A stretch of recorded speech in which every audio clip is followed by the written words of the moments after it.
Mangwanani Mwalelepo Fukenjani Kekwa Savannah Africa. Welcome to Africa Good Morning, the news and current affairs show bringing you everything you need to know happening on the African continent and beyond. You are joined by Ashwin Berry and Diana Master. Good morning, Diana. Good morning, Ashwin. Good morning, Africa. Now, today is National Superhero Day.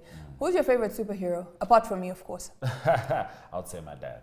Oh, nice. Yes. And that is what National Superhero Day is all about. It's not just about, fictional heroes. It's also about real life heroes. Do you know that it was actually started by Marvel Comics back in 1995? Wow. Yes. Now, it was started by Marvel Comics when employees went out into the world to ask kids what kind of superpowers they'd like to have, if they were to have any. Now, a hero can be anyone, even a man doing something as simple and reassuring as putting a coat around a little boy's shoulder to let him know that the world hasn't ended. Today, we celebrate the superheroes of our childhood and imagination, and heroes of real life who keep us safe, from supermen to nurses to even soup kitchen volunteers. Let's take a look at National Superhero Day.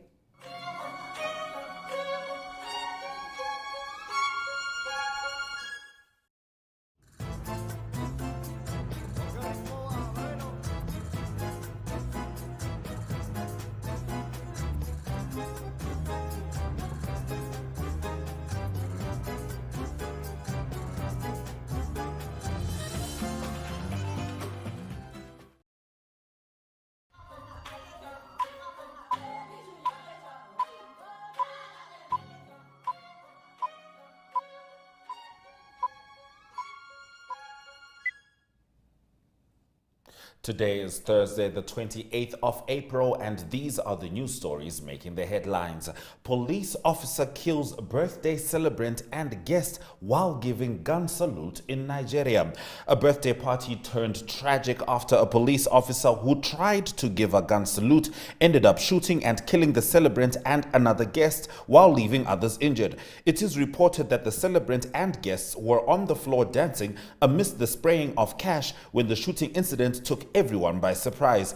A video of the tragicomic incident was captured, which has been making the rounds on social media and triggering angry reactions. It is further reported that the said police officer might have been under the influence of alcohol and lost control of the gun. Moving over to Tanzania, President Samia pardons 3,826 inmates to mark 58 years of the Union. President Samia Suluhu Hassan yesterday freed 3,826 prisoners in celebrating 58 years of the Union between Tanganyika and Zanzibar. The two countries merged in 1964 to form the current Tanzania, in cementing the blood relationship of their peoples and for security reasons. Tanganyika President Julius Nyerere and his Zanzibar counterpart Abeid Amani Karume agreed to unite after a series of discussions that resulted in the Articles of Union. The head of state normally pardons some inmates during celebrations of the Union marked every April 26th and during the independence anniversaries on December 9. Her Excellency the President exercised her constitutional powers to pardon the 3,826 prisoners in celebrating the 58 years of the Union between Tanganyika and Zanzibar. The Home Affairs Minister said in a statement, "It's a historical day to our nation." Human Rights Commission condemns Zambia minister for forcing children to drink kachasu. The Human Rights Commission in Zambia has condemned Minister of Local Government and Rural Development, Mr. Gary Nkombo, for forcing a woman and her children to drink kachasu, a local illicit beer. Yesterday, the minister, who was in company with police officers, invaded some parts of Lusaka, pouncing on kachasu brewing businesses. When Nkombo and his delegates found a woman brewing kachasu, he forced her alongside her children to drink it. A video has since gone viral on social media, attracting criticisms from all corners, with the Human Rights Commission describing the act as arbitrary and a violation of the woman's and her children's human rights. Forcing the trio to drink the illicit beer or face arrest amounted to inhumane and degrading treatment or punishment and was a violation of Article 15 of the Constitution, Chapter 1 of the Laws of Zambia, read the statement. The statement added that the commission is concerned that the minister extended the illegal punishment to the women's children who might possibly be underage, and that his conduct amounted to victimization of suspects. Now in Uganda, 3 lions found dead. The 3 lionesses have been found dead in the Queen Elizabeth National Park in Uganda. The Wildlife Authority confirmed this on Tuesday, adding that the lionesses were victims of possible electrocution. The 3 lionesses were found near the fence of a private lodge in the popular Queen Elizabeth National Park. Although the cause of death is yet to be determined, we suspect it was electrocution. Bashir Hangi, head of communications at the Uganda Wildlife Authority, told AFP. A police investigation has been launched and a post-mortem will be conducted, Hangi added. This latest incident brings to 9 the number of lions found dead in the same national park in 1 year. Another 6 lions believed to have been poisoned died in March 2021. In 2018, 11 lions, including 8 cubs, died of poisoning, again in Queen Elizabeth Park. Another 5 lions were also poisoned in 2010. None of the investigations have been able to identify the perpetrators at the Ugandan park, home to more than 600 species of birds and around 100 mammals, including buffaloes, leopards, hyenas, and elephants. Singapore executes disabled man for drug trafficking. A man with intellectual disabilities was executed in Singapore yesterday, April 27, for drug trafficking offenses after a long campaign by local and international organizations for his clemency failed.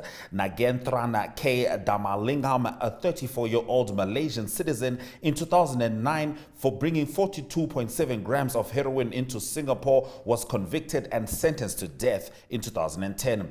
A psychologist assessed his IQ to be 69, leading his lawyer to file multiple appeals to overturn the execution, arguing that Dharmalingham should not have been sentenced to death under Singaporean law because he was incapable of understanding his actions due to his mental ability. Even the United Nations and the international celebrities joined in the fight and the public outcry against his execution.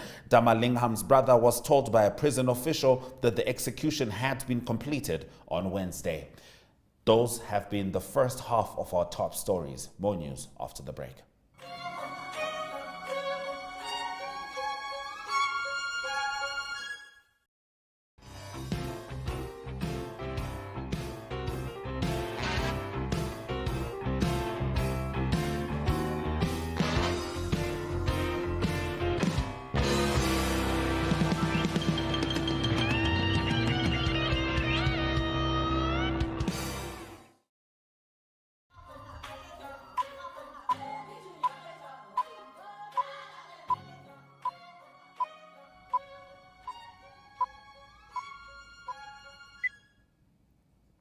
Welcome back to Africa Good Morning. We now get into the second half of your top stories, starting off in Congo. Congo kicks off Ebola vaccinations to stem outbreak in Northwest, WHO says. The Democratic Republic of Congo has kicked off Ebola vaccinations to stem an outbreak in the northwest city of Mbandaka, the World Health Organization said on Wednesday.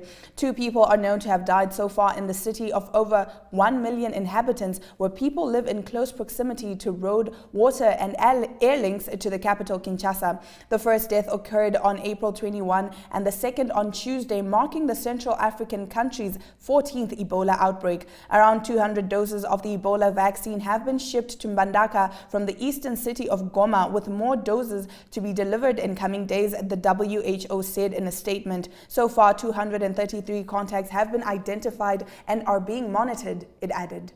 Miss Rwanda pageant organizer held for sexual assault. A Rwandan beauty pageant organizer and well-known former musician was arrested on Tuesday over sexual assault accusations, police said. Diudon Ishimwe, popularly known as Prince Kid, was taken into custody over alleged sexual assault-related crimes, the Rwanda Investigation Bureau said.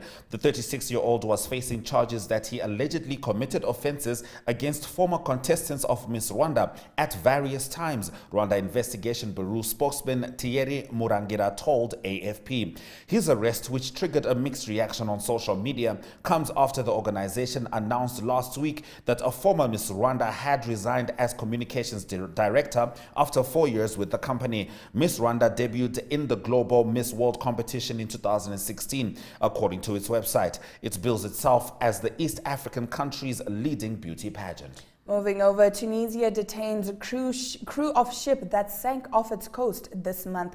A Tunisian judge detained 7 crew members of a commercial ship that sank off the coast of the southern city of Gabes this month, a judicial official said on Wednesday, as authorities investigated whether the ship may have been deliberately sunk. Tunisian officials said this month that the ship, the Zello, sank while heading from Equatorial Guinea to Malta, carrying up to 1,000 tons of oil, and the Tunisian Navy had rescued all 7 crew members. Officials later said a specialized diving team sent to counter a potential environmental disaster found the ship cargo did not contain fuel, but rather was empty. Carey had previously said an investigation was being conducted to determine if the ship sank under normal circumstances or was sank to obtain compensation from insurance companies and to look into the possibility of oil smuggling. The crew claimed the ship's route documentation had been lost and that there was a conflict in the information they provided, Carey said. Now, more than 100 Nigeria oil blast victims buried in mass graves. The remains of more than 100 victims killed in a weekend explosion of an illegal oil refinery in southern Nigeria were buried on Tuesday evening in 3 mass graves, officials said. The blast late Friday at a site between Rivers and Imo states was one of the worst in years in an area where oil theft and illegal refining are rife, inflicting huge losses and environmental damage in Africa's largest crude producer. President Muhammadu Buhari had called the incident a catastrophe and a national disaster after 110 people were killed.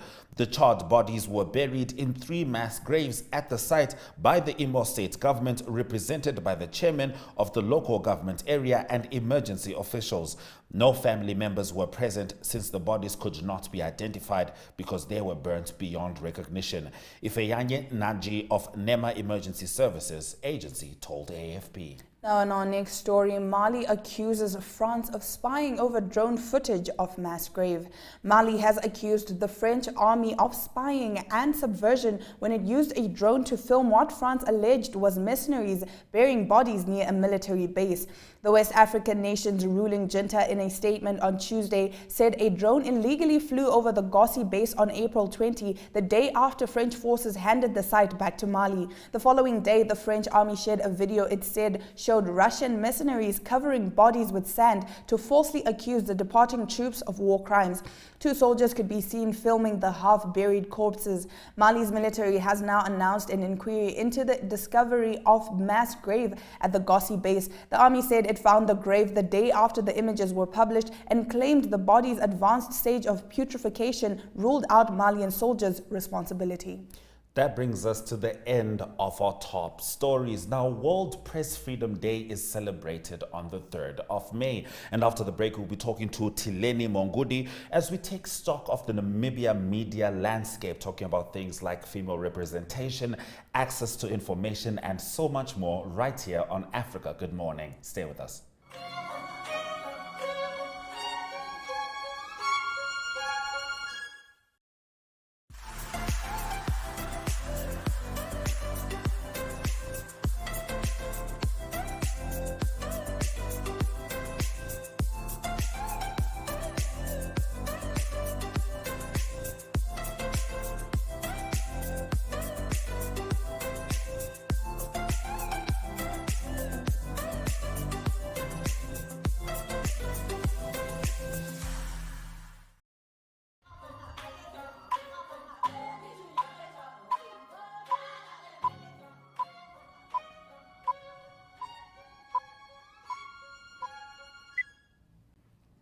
Now, seasoned investigative journalist Tileni Mongudi takes stock of the Namibia media landscape days before the world commemorates World Press Freedom Day on the 3rd of May. He'll also be giving insights on what the media sector should do to remain relevant in the digital era. Good morning, Tileni. How are you?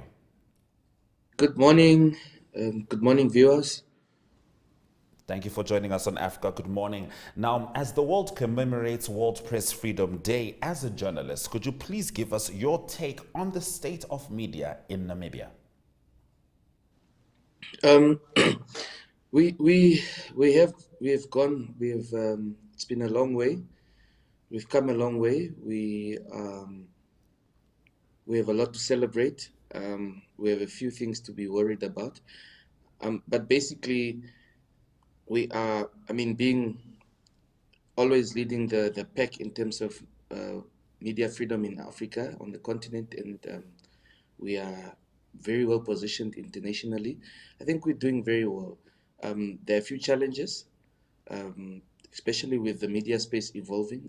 If you had gone 10 years ago, we wouldn't have this broadcast where I'm sitting in my living room and you guys are in studio. I would have had to drive to your studio, and it's interesting times. Although it looks challenging, it's interesting times. There are new opportunities coming out, and I say that. When TV was introduced, everyone thought that would be the death of radio and the newspaper. So now with the internet, it also doesn't mean that it will be the death of journalism or news media as we know it today. So there are a lot of things. I don't want to waste time, but there are quite exciting things happening and new things that we would like to that are going to change the way we do things as journalists and as the media fraternity.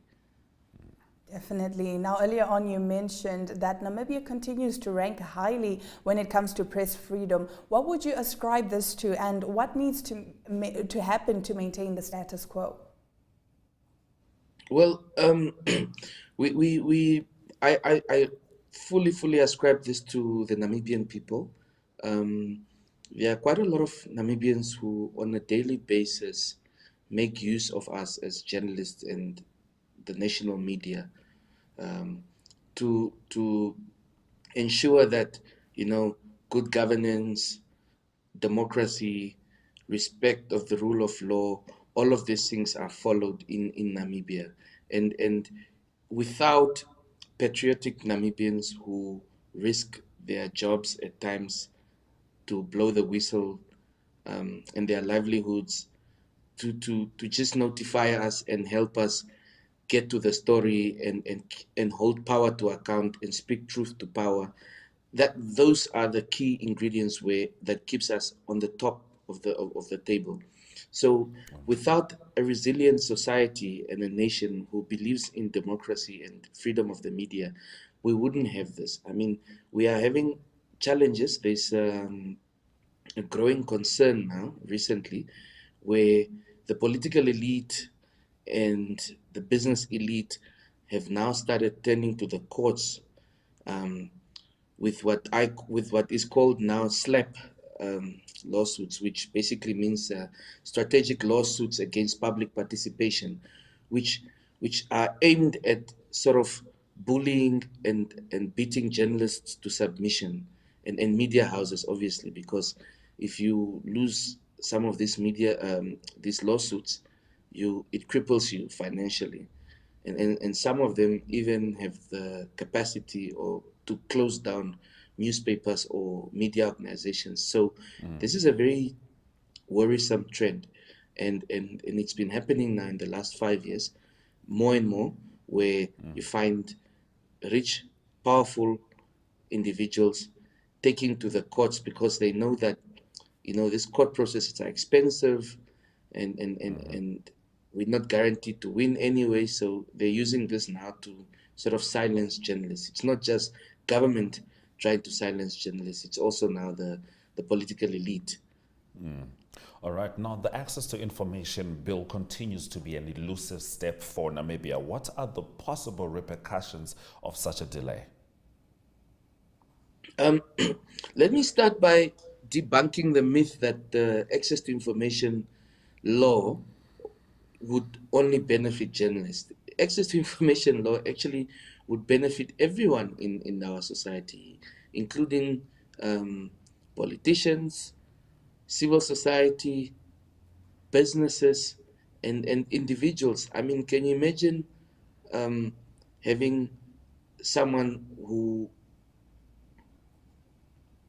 an individual, just a normal citizen, who just wants to access certain documents, say Ministry of Education documents, that impact them or their children, school, or someone looking for access to documentation of the Ministry of Health. All of this require us to compel the government or whoever it is, whether it's a private sector entity like a private company, to give us information. I mean, just the other day, Competition Commission is announced that it's investigating local banks because of what you call discriminatory lending patterns that were detected. Now, how else can you then access that information and compel these companies to give you this information if it's not by way of an access to information law? So the myth that it's only journalists who are going to benefit from this access to information law should be debunked, and then we discuss the actual benefit of every Namibian when it comes to this piece of legislation. Now, and we can only do it, and a society can only make the right choices and the right decisions if it's well informed. Now, Yes. if government is not compelled, or no one in Namibia is compelled to provide information, then it becomes difficult for the citizenry to get the right information to help them make decisions. Indeed. Indeed. Now, technology has changed the manner in which news is sourced and presented these days. Can you briefly tell us what advice you have for the traditional media as far as remaining relevant is concerned? And I said this earlier on, it's quite exciting times, I'm excited. I feel that, yes, there are challenges. They are, especially the concept of traditional media versus citizen journalists who are making use of social media and the internet to broadcast and information or news. That's obviously the challenge, and that comes with the ethical considerations and the principles that we operate in, that there are certain things that we are bound by our code of conduct or code of ethics as journalists and as media practitioners, whereas citizen journalists don't necessarily have to abide to. So that then makes it a bit difficult, and it makes us feel that we are actually behind. We feel that we are a step behind, and citizen journalists are taking over our job, but it's not true, because I feel that there are now ways coming out where we can provide and have synergies where we can actually make use of citizen journalists and just try and help them and guide them in abiding to our code of ethics and our practices, our good standards, so that we don't veer away from doing things the right way just because we want to be first past the post and first to post the story, or provide this video or audio link. So Yes. we have to go through this. It's a process of learning, but it's still exciting because now news gathering is becoming very easy, unlike in the past. So Yes, indeed. that's also a positive on its own. All right, so the next question, I'm going to put it in two parts. Female representation in the industry is still at worryingly low levels. Where are we getting it wrong? And the second part of the question is, are journalists in Namibia safe? Okay, the female journalist in Namibia, that's quite an interesting one. Yes, of lately, in the past, say, 5 years, we've seen a decline in female representation across the board, whether it's in the field, whether it's newsroom management, but that has not always been the case. If you go back 10 years ago or 15 years ago, the two biggest media houses in the country at the time, I would say the national broadcaster, NBC, and the Namibian newspaper. If you look at it, the national broadcaster had, I think, half or more than half its top management. Well, they had to have a woman director general, but more than half the top management were women.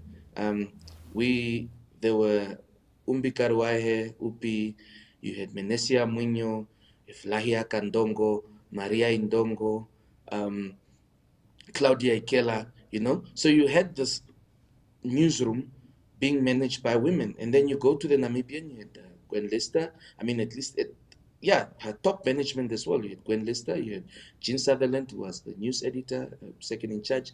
You had her the general manager, Ulla van Holst, she's also a woman. So we had good practices, and an example was set. So I don't know, it's maybe a matter of opportunity, not necessarily, but I feel that female journalists, actually, women make the best investigative journalists in the world, as far as we've seen. And if you look at South Africa as well, the trend is there. So we're doing something wrong here to not harness that and ensure that we have more women in journalism. Yeah, and I noticed you mentioned the great Maria Ndongo. Rest in peace. All right. A last question, briefly. So this year, the theme is journalism under siege. How has the digital era affected the print media? Can you please tell us about this as briefly as you can? Well, print media has been affected just the same way as, I think I earlier mentioned that, when TV came, we thought, well, radio and newspaper is going to die. But the print media is changing. I mean, we have to adapt. Unfortunately, people are not reading the newspaper anymore as we know it. It's also a generational shift, but that does not mean that people don't read news.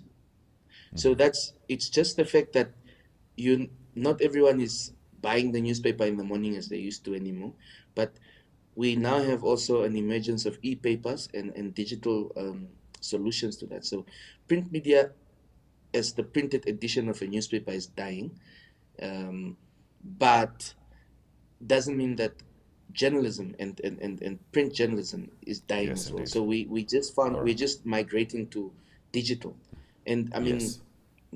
Okay. Yeah. Sorry, Tileni, we'll need to cut you off there, but thank you very much for disseminating that important information, and we certainly look forward to commemorating World Press Freedom Day with you on the 3rd of May. Thank you very much. It's always good having people with so much experience and so much information to share right here on Africa Good Morning. We were just talking to seasoned investigative journalist Tileni Mongudi. Stay with us. More after the break.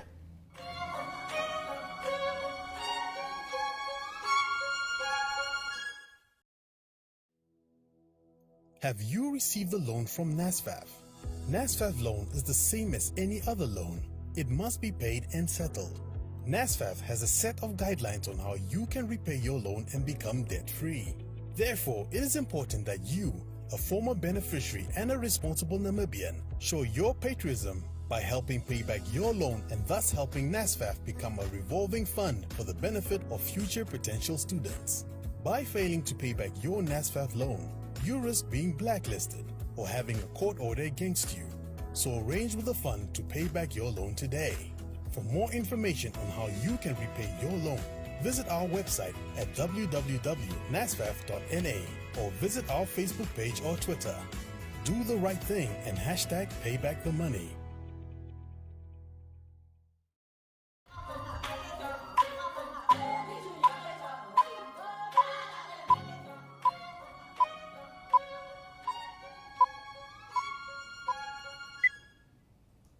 You're still watching Africa Good Morning. Now we're going to take a trip to Zimbabwe with Talent Gore, who's going to give us the news on the ground. Good morning, Talent.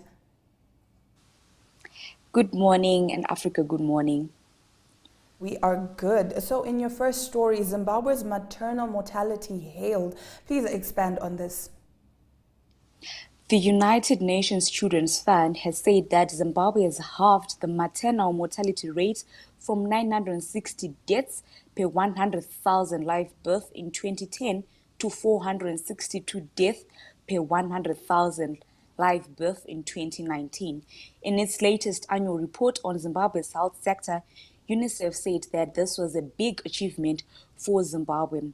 UNICEF also expressed concern that the neonatal mortality rate had remained unchanged since 1988 at 31 deaths per 1,000 live births due to malnutrition, HIV and AIDS, pneumonia, malaria and diarrhea. So the president of the Zimbabwe Senior Hospital Doctors Association, Shingai Nyaguse, said although the country had made significant progress, the numbers still remained unsatisfactory. He said that we certainly made progress by reducing the maternal mortality rate to 462. However, it is still unacceptably high it is still unacceptably high, meaning that childbirth is still dangerous in Zimbabwe.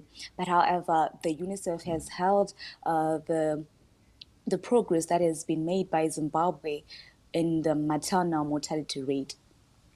All right. Now, the 62nd edition of the Zimbabwe International Trade Fair kicked off. Could you briefly tell us about that, Talent?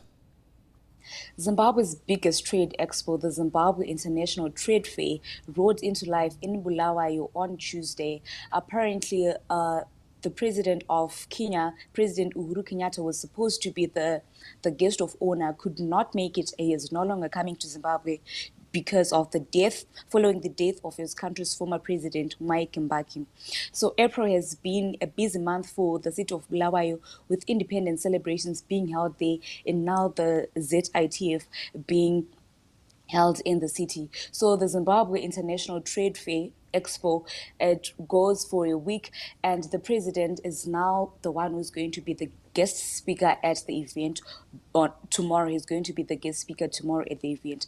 ZITF, Zimbabwe International Trade Fair, is an expo whereby businesses, they go to Bulawayo and they showcase their businesses, and some of them, they actually get ideas from the expo. They'll be sharing ideas, and so the Zimbabwe International Trade Fair is actually a business expo. Okay. All right, now in a rather worrying story, Zimbabwean youths find cheap high in used diapers and sanitary pads. This is rather concerning. Could you briefly tell us about this, Talent? So drug abuse has become rampant in Zimbabwe, and now the youth have resorted to used pampers and sanitary wear. Apparently, they boil the used pampers and the sanitary wear, and after they boil the thing that they boil, add water to the white residue found in the used diapers, and they boil it. After boiling it, it forms a grayish substance, which they then drink. So they're saying that they can't afford to buy marijuana, that they can't afford to buy broncle, which they usually drink. So now they are resorting to cheaper ways of getting high. They're saying that the economy is hard for them, so they can't go about their business sober-minded. So they have now resorted to used diapers and sanitary wear, which is really, really disturbing in the country. Yes. So we are going to see how the government is going to react to this. Yes, truly disturbing and saddening. Zimbabwe does have a youth drug problem. Thank you very much, Talent, for bringing us the stories as they are from Zimbabwe. You're welcome, and thank you very much for having me. It's always good having Talent Gore on Africa Good Morning. Something else that's always good to have is weather as bright as Diana's smile. Let's look at the forecast up next.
Now, the case between CKGR native Leziame Pitseng and Botswana government about burial land rights ensues. To give us this story and more stories from Botswana is Maseko. Good morning, Maseko. Do take it away.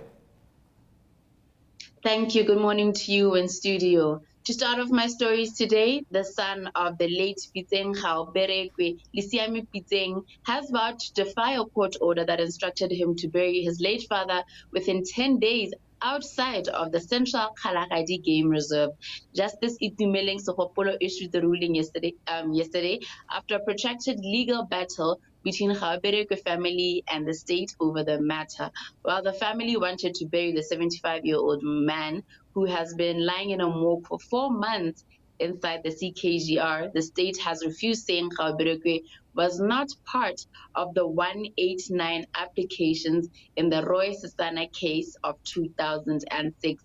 Justice Sohopola agreed with the state that Berekwe was not a beneficiary of the Sisana court case and that at the time of his death, he was residing in Nukade outside of CKGR. He ordered he ordered that the deceased be buried within 10 days, failing which his son Lisiame will be imprisoned for 30 days. Now, if you remember, a couple of years ago, the original native people of the CKGR, which are the San, were fighting for rights to live within the native land. And this was a case that was won by Roy Sisana. However, some of the people within the area are still struggling just to get rights to bury their loved ones. So you can imagine being in Africa and seeing Africans struggling just to get basic human rights is quite disturbing. Indeed. Disturbing indeed. Now, moving over to what seems to be positive news, Botswana to reopen all border posts between South Africa and Botswana. What is the status update on this? Yes, preparations for all border openings between Botswana and South Africa are underway. Botswana is working with South Africa on capacitating border gates with the necessary COVID-19 health protocols and efforts to open the ones which are currently closed due to the same disease. The Minister of Foreign Affairs, Dr. Lemogang Kwata, says the issue of the opening of the border gates along the two countries was discussed at the Bi-National Commission held in Pretoria last week. He said though the opening will be a good thing to the efforts to resuscitate the economy, it is important to ensure that health protocols are followed and COVID-19 is still among us. It will be interesting to see whether travel increases or decreases during this time. All right. Now, in your last story, epic job losses loom as Botswana Minister of Finance and Economic Development announces a merging of 6 parastatals into one. As briefly as you can, Maseko. Yes, now there are plenty more parastatals that are said to merge. However, recently, as mentioned, the Minister of Trade and Industry, Peggy Serame, said that there will be a merge between parastatals such as SIDA and LEA, and there will be a merge BITC, SPEDU, and CESA, and also to progress the Botswana Development Corporation into a true Botswana investment holding company operating a proper sovereign wealth fund. Well, this is a good step as far as cutting government spending, as some of these parastatals have duplicated functions and mandates. Many are left afraid at the after effects that will come with the duplicated job positions, which will obviously mean that a lot of people will lose their jobs. Yeah, I don't know. A lot of people have different feelings about this, cutting government spending versus losing jobs. Certainly something to keep an eye on. Thank you very much, Maseko, for bringing us all the news stories from Botswana, all the necessary ones at least, or pertinent rather. And thank you very much for having me, Diane and Ashwin. Enjoy the rest of your week. It is always good having you on Africa Good Morning. Now, terms which have been a little elusive for us, but they've kind of been in our faces the whole time, are cryptocurrency and Bitcoin. And it seems like Central African Republic has adopted Bitcoin as legal currency. We'll be talking about that and more in economic news after this short break.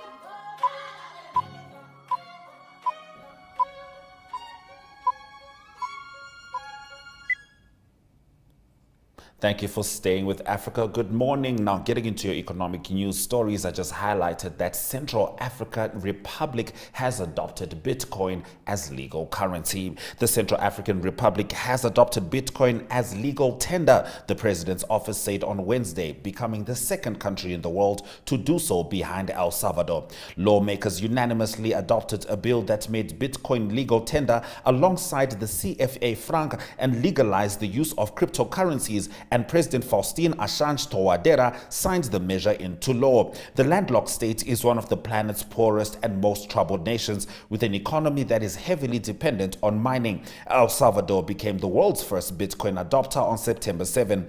Under it, citizens of the Central American country were allowed to use the digital currency along with the US dollar, which has been the official currency for 2 decades, to pay for any good or service using a cyber wallet app. Moving over, donors pledge $1.39 billion for Horn of Africa humanitarian aid. A donor conference organized in Geneva has raised $1.39 billion for the Horn of Africa, where an ongoing drought threatens millions of people with severe food insecurity, the UN announced on Tuesday. The money raised will go towards humanitarian and development projects in Ethiopia, Kenya, and Somalia as the region experiences its worst drought in 40 years. A statement by the UN Office for the Coordination of Humanitarian Affairs said humanitarian organizations had requested $1.4 billion for programs in the region. With the funds pledged today, humanitarian agencies will provide urgent food, nutrition, cash, and health assistance, as well as fodder and medicines to keep livestock alive, the UN said.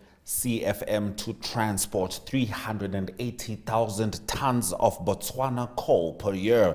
The 40-wagon freight train transporting 2,000 tons of mineral coal from the Morupule mines in Botswana passed through Marakwene after crossing the border in Chukwuala La Kuala Gaza province. The 1,400-kilometer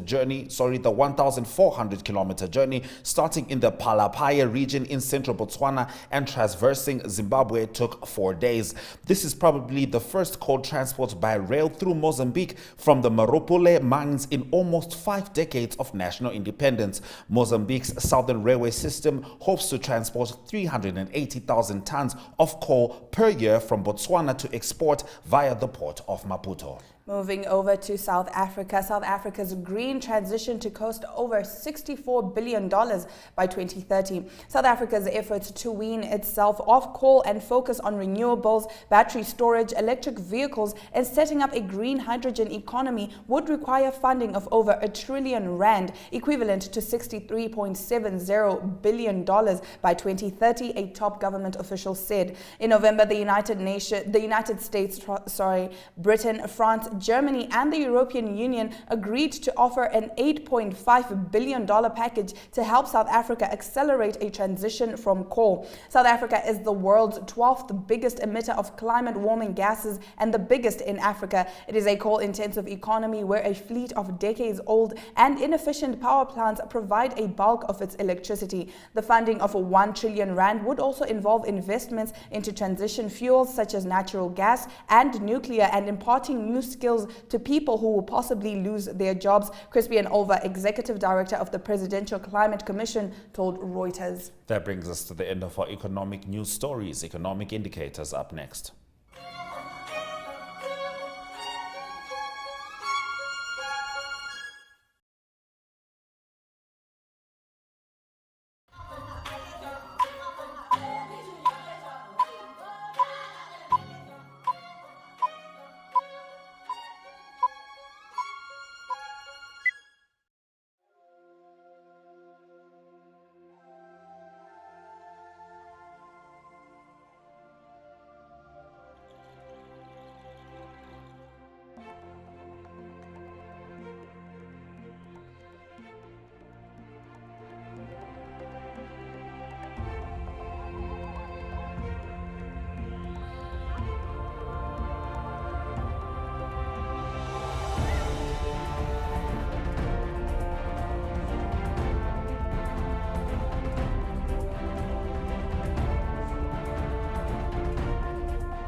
Now, if you've been waiting for the latest update in sports, don't worry because Ari Hohad has you covered with the sports news.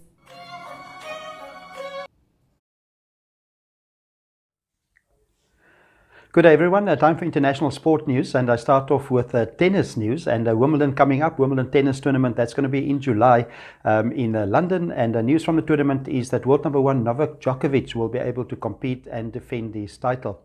That is significant because he didn't play in the Australian Open, the previous major. That was because he's not vaccinated, and it was announced by Wimbledon organisers that he would be able to compete in the tournament. That is because British requirements from government to enter the country do not include mandatory vaccinations. So it will be Novak Djokovic that will be probably number 1 seed in the tournament. That starts the 10th of July, and the finals will be, the final of the men's will be played on the 27th of July. Still, one of his big rivals, Daniel Medvedev, the world number 2 seed of Russia, won't be able to play in the tournament. The organisers of Wimbledon stand by the decision. They say that players from Russia and Belarus will not be able to play in this year's Wimbledon tournament. That is because the Russian invasion into Ukraine. So that is the latest news, and that's they stand on that earlier announcement. So the tournament, like I said, is from the 10th to the 27th of July. On to some motor racing news, the Formula 1 motor racing news, and FIA announced that in the season of 2023 there will be six events. There will be a sprint qualifying like there was this last weekend at the Emilio Romagna Grand Prix that was in Imola in Italy. The sprint qualifying means that there's a shortened race, so to speak, on the Saturday before the race on the Sunday. It's normally raced about 100 kilometers, or about 1/3 of the race, lasts about 15 to 20 laps, depending on the length of each of the circuits, and it's around about 25 to 30 minutes that it will last, and that determines the positions for the Sunday. In the sprints that will come still in the year, there's 2 of them that will still happen. There's 3 in total in the 2022 season. The next one will be in Austria, the Austrian Grand Prix. That will be the 10th of July. That is at the Red Bull Ring. And then also 30th of October, it will be in Interlagos in Sao Paulo in the Mexican Grand Prix. There will also be a sprint qualifying on the Saturday. And now on to some soccer news, and it is a Champions League soccer results I can give you. It's the first semi-final that was played. Manchester City that beat Real Madrid. That was a high-scoring game. They played at the home ground of Manchester City. They won by 4 goals to 3. Quite significant for Real Madrid is that they scored 3 away goals, and the second leg will be played on the 4th of May. That will be in the Santiago Bernabeu Stadium in Madrid. 81,000 spectators expected in that game. So for Manchester City to go through, they need to at least win the game or draw. And for Real Madrid, if they win by 1 goal or more, just by 1 goal will be enough for them to go through to the final. The finals will be played on the 28th of May, and that will be in Paris. The other semi-final is being played between Liverpool and Villarreal. Now, to conclude some golf news, it is the Saudi Arabian-backed LIV Golf Invitational, a golf invitational series that's getting some momentum. It seems like it was announced that Phil Mickelson of the USA, the 51-year-old, he apparently agreed to a $42 million fee to play in all 8 the tournaments. The first tournament will be played on the 11th of June. That will be in England. It is quite a lot of money that is in the tournament. Each tournament will have $25 million US dollar prize money, with the winner taking $4 million US dollars. Speculation of other players that might play in the league, not confirmed yet as well, is Sergio Garcia and Ian Poulter, and also Lee Westwood that's mentioned, and even South African Louis Oosthuizen. He's the number 15 seeded in the world. He's been mentioned, and somebody that might be able or might look to play in this tournament. There's a penalty for players that do play in the tournament. If the PGA in America, the US PGA, said that if players play in this Rebel Series, they're not going to be allowed to play in the USA. So I'm sure that Louis Oosthuizen and all the players will think it through quite a bit. That's the international sports news for now. We talk international sport again tomorrow. All the best. Bye-bye.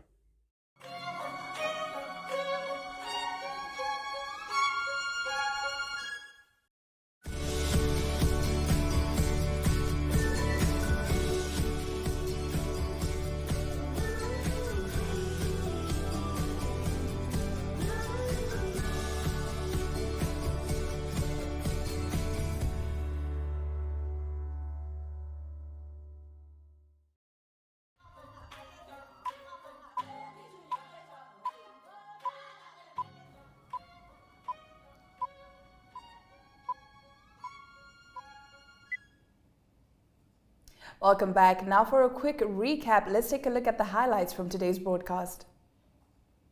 Police officer kills birthday celebrant and guest while giving gun salute. President Samia pardons 3,826 inmates to mark 58 years of the Union. Human Rights Commission condemns Zambia Minister Gary Nkombo for forcing children to drink kachasu. 3 lions found dead in Uganda. Singapore executes disabled man for drug trafficking. Central African Republic adopts Bitcoin as legal currency. That brings us to the end of our broadcast. Africa Good Morning comes to you live on DSTV channel 285, Gotv channel 94 and 1up2.com every morning from 7 a.m. with a repeat from 8:30. If you have any ideas that you'd like to share with us, any opinions, any video footage, by all means do DM us on Facebook and Twitter at Africa Good Morning. We certainly hope that you are staying safe out there. My name is Ashwin Bedi. This is Diana Master. Until tomorrow, Swera Jaganaka.